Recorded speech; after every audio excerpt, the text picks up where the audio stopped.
You could say, as many artists have, yes, I am gay, or you could say, no, I'm not.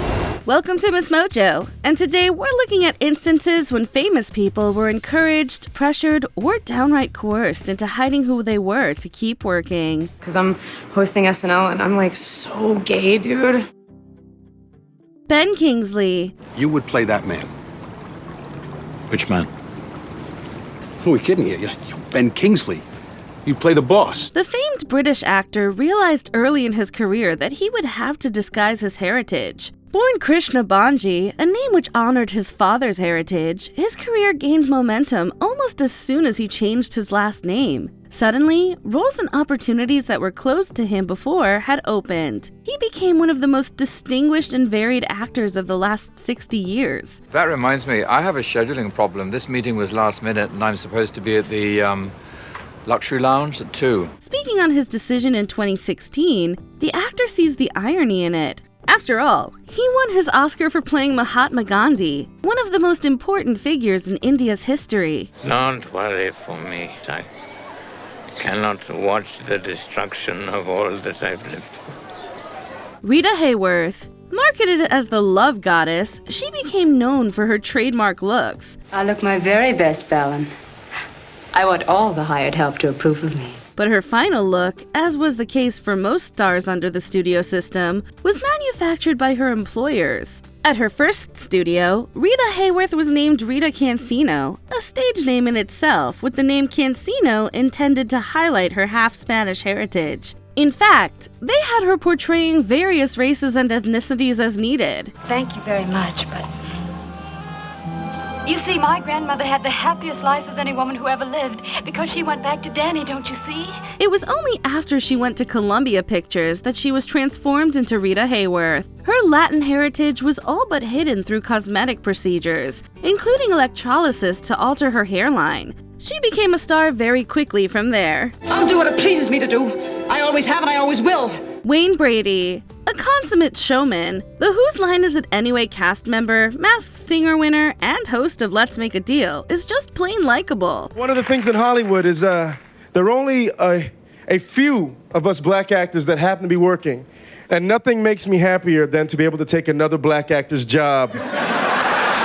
His entire career is a testament to how joy and charisma is an unbeatable combination. So when he made the brave decision to come out as pansexual at the age of 51, it was hard to square how a person who brought others so much laughter could be ashamed of who he is. I look at it as being able to love whomever I want, no matter the vessel. But it was shame, Brady said, that made him feel like he couldn't come out. The message here is that it's never too late to be true to who you are. I'm not saying that I am going to be in a relationship with another man. Right. I'm saying it is very possible for me to be attracted to the man because of the person. Martin Sheen. Met the general or myself? No, sir. Not personally. You worked a lot on your own, haven't you, Captain? Yes, sir, I have. Ramon Gerard Antonio Esteves noticed a consistent trend in his life. Whenever he'd make an appointment and give his name, he would always be treated much better once he showed up. Martin Sheen's complexion didn't betray his Spanish heritage the way his birth name did. He figured he would change his name only long enough to get a foothold in the industry. But Martin Sheen became a star. I am the Lord your God. Thou shalt worship no other God before me. Boy, those were the days, huh?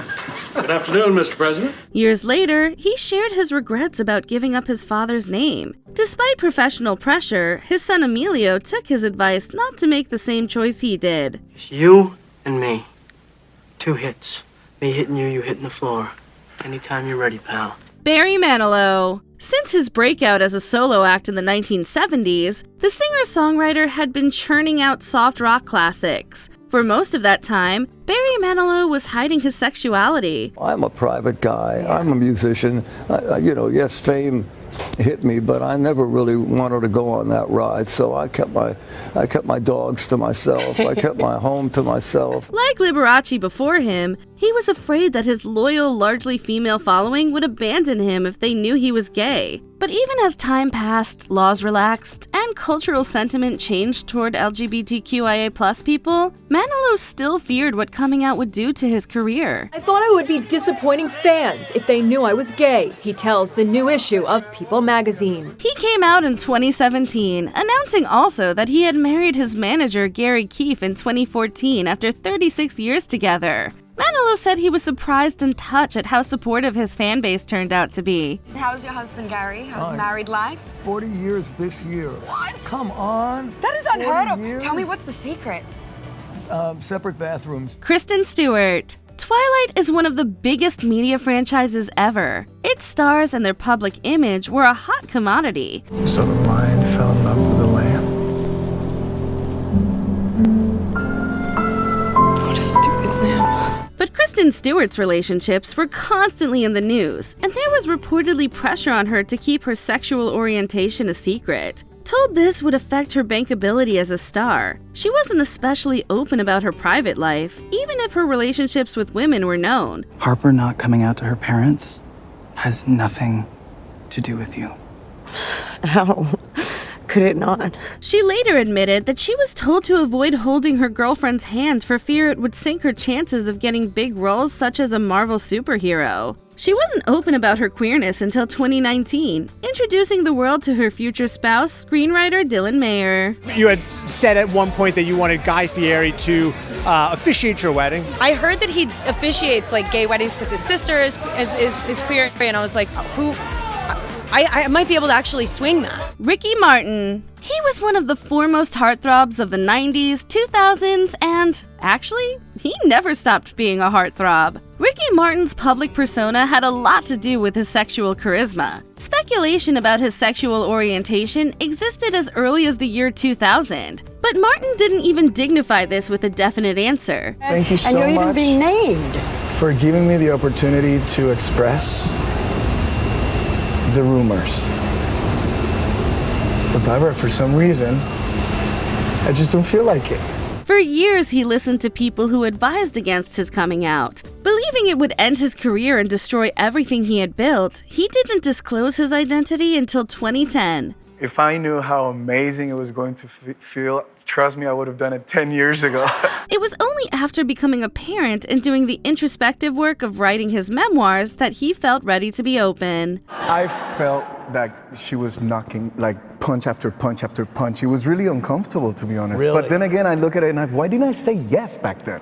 Just say yes, I'm gay, who cares? Elliot Paige. Is probably the first time in my life where I really felt okay and comfortable alone. Before coming out as trans and non-binary, the actor came out as gay in 2014. Both pronouncements seemed to come from a place of not wanting to lie by omission. When he was 18, infamous director Brett Ratner outed Elliot Paige on set. Not only did it threaten Paige's livelihood in a Hollywood that was still suspicious, if not hostile, towards LGBTQIA+ talent, but it drove him further into shame about his sexuality and gender. I was closeted, dressed in heels, and the whole look. I wasn't okay, and I didn't know how to talk about that with anyone. Vehement anti-trans rhetoric drove Paige to come out as transgender in 2020. He has since become an outspoken advocate, and the creators behind the Umbrella Academy even rewrote his character to reflect his transition. Is that an issue for anyone? No, I'm good with it. Yeah, me too. Cool. Truly happy for you, Victor. Merl Oberon. In old Hollywood, the stories of stars' early lives were tweaked and even completely hidden if they didn't serve the studio's vision for them. But Merl Oberon crafted an entire backstory for herself that was more fiction than fact. Day dawn one kissed me for the first time. No one must touch my lips on a Wednesday. Afraid that her mixed-race ancestry would work against her in the 1930s movie business, she practically rewrote her own life story by herself. She listed her birthplace as Tasmania, Australia, rather than her actual one, modern-day Mumbai, India. This was only found out in her retirement, when the town wanted to honor her. Go to Vienna, Joe. I can't go with you now. Karen. No. Words are no good now. They won't do us any good. The extent of her fictional early life was only uncovered after Oberon's death, and remains an extreme version of what a celebrity would do to attain a career. I was always a mistake. I certainly do not belong there now. Good day, monsieur. Before we continue, be sure to subscribe to our channel and ring the bell to get notified about our latest videos. You have the option to be notified for occasional videos or all of them. If you're on your phone, make sure you go into your settings and switch on notifications. Rock Hudson. Well, I mean, stifling. You talk about episodic TV. That's stifling. You're not allowed to do your best work. There's no time. For many years, this leading man's sexual orientation was a known secret among his nearest and dearest. Publicly, though, Rock Hudson was secretive about being gay to protect his image. Working in the 1950s, he and his agent had to do a lot of damage control to keep him from being found out. He even entered a short-lived lavender marriage with his agent's secretary. He was a creation of the studio system, and he was a valuable product that... It was only after his death that people felt free to speak about the part of himself he tried so desperately to hide. His 1985 disclosure that he had HIV and AIDS was one of his last acts as a public figure. It inspired public conversation that was sorely needed about the deadly pandemic. He passed away months later. Women across America swooned over Hudson, whose own sexuality was a closely guarded secret. How many of these stories did you know about? Tell us in the comments. Is that maybe going to become part of your life now, or is it too soon to tell? I don't think so.